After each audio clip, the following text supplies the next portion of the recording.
Hey, Julie, thanks for coming in studio again. Thanks for having me. Absolutely. Thanks for coming to the farm this past weekend, too, by the way. The kids are still talking about it. The rooster scratch, everything, like the killer Henry's the one who chickens. wants to go hang out with the chickens. Really? He's very brave. Yeah. He is very brave. That's good. The rooster's been disciplined, by the way. Oh, good. He was sent to timeout. Let's put him in a pot. Maybe, actually, in a Yeah. few months. Good, we good. may have a surplus of roosters, so he would be the first to go. You've got a piece in U.S. News and World Report, and I love this. Stop worrying about Halloween costumes and chemicals. Ignore the Halloween alarmists. I didn't. Now, you're talking about the Halloween costumes that are made of the plastic or the Yeah, vinyl PVC. propylene or whatever, right? Yeah, PVC, and it's a type of plastic, and Polyvinyl chloride. Yes, and a lot of these alarmist groups come out, a couple weeks before Halloween with this list of ways in which moms can make their lives more difficult. And one of the things that they say is to avoid these plastic PVC costumes, which is, is ridiculous. You don't need to avoid these costumes. Kids are not eating these costumes. They're not snorting these costumes. They're not first melting down and injecting these costumes. They're really not wearing them for more than a couple hours, Right. quite frankly. Once a year, look, my kids have, an entire trunk full of costumes, which they, put on several times a week. And I am not worried about this. The so-called vapors that are coming off these plastic vapors that are coming off these costumes are nothing to worry about. But again, the alarmists, it's sort of these environmentalists.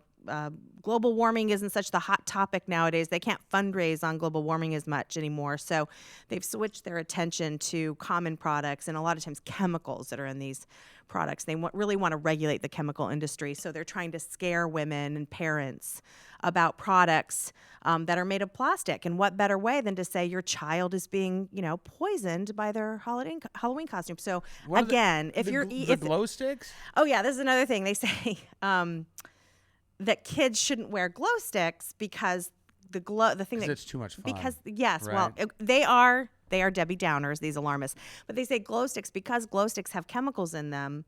They too are dangerous. But Halloween is the number one day for kids getting hit by cars.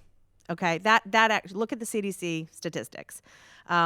More kids get hit on Halloween. There was one just about a mile down from my house. On Halloween night, we heard the sirens, and turns out a little kid was hit by a pizza delivery guy. And look, they're dark costumes. One of my children was a ninja. I mean, he was totally dressed in black. It was always, I'll tell you, it was always tough because I would go home on Halloween when the show was at night. Mm-hmm.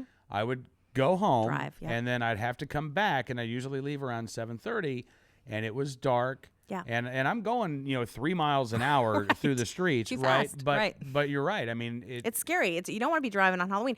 So my point in the article was, what's really scarier is kids running around without glow sticks. I mean, we give our kids glow sticks because that will illuminate them to drivers. So it really frustrates me when these alarmists do this kind of stuff. I mean, yes, you want to tell your child, don't bite the glow stick, don't drink the contents of the glow stick. But to suggest that children shouldn't wear glow sticks because the hard plastic capsule contains a so-called harmful chemical, it's kind of missing the point. So so the article was basically telling moms to ignore the alarmists.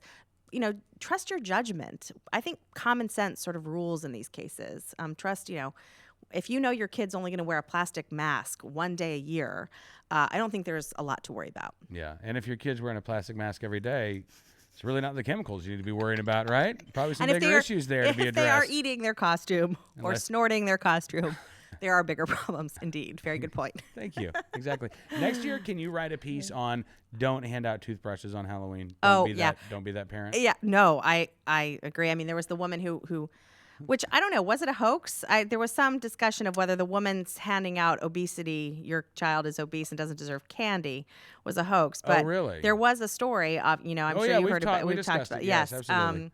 So yeah, don't be that kind of mom. Don't be a scold. Don't hand out we got pretzels. Now, that's fine. I get it. But you can't help but wonder if that person's a little sanctimonious handing out their fat-free pretzels instead of their candy bars. So that's fine. One day a week, or one day a year, kids eat candy, too much candy. I think it's fine. Did you hear the story of Tony Poznansky? No. Okay, so Tony Poznansky heard about the woman in North Dakota who may or may not be real, may or may not be a radio station prank. He decided he would write a letter as well. He calls himself the anti-Jared. He's lost over 225 pounds since 2008. He once weighed 420 pounds. He said he will hand out the letter along with candy like Twix, Skittles, and Crunch Bars, and he says he won't judge one child who comes to his door.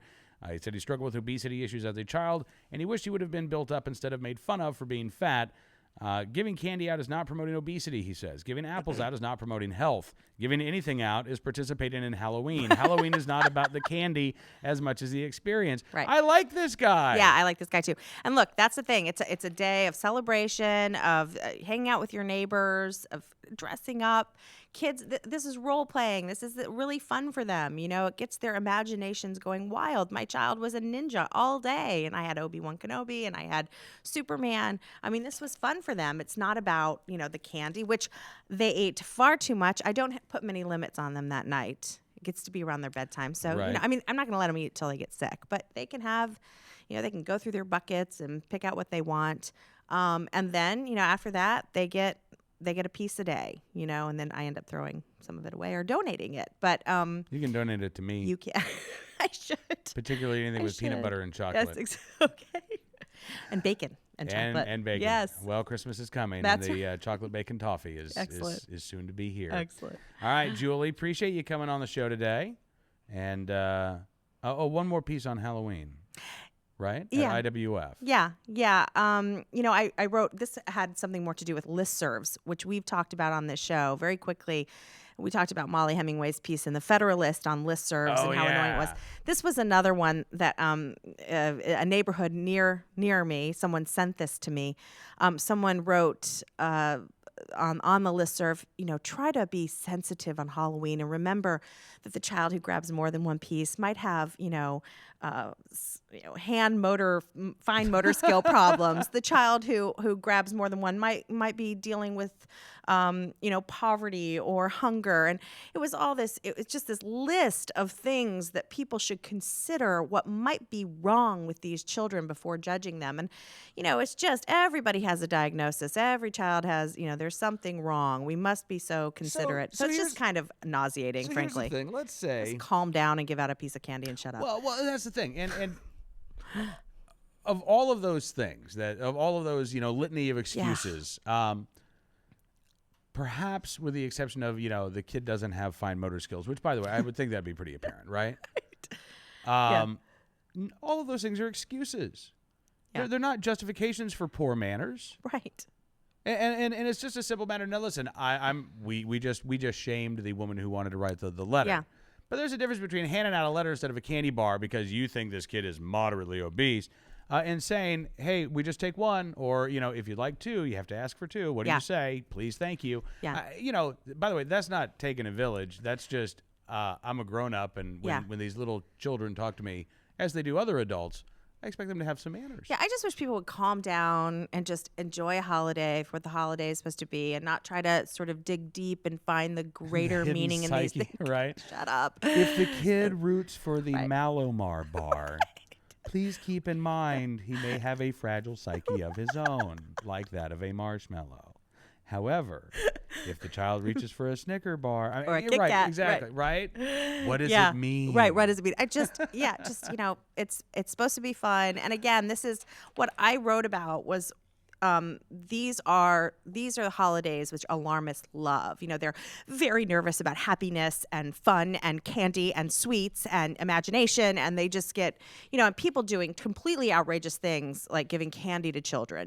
These are the things that drive alarmists crazy. So the way to fight back to that against the alarmists is just to have fun and be normal and try to remember. How do they feel about Thanksgiving?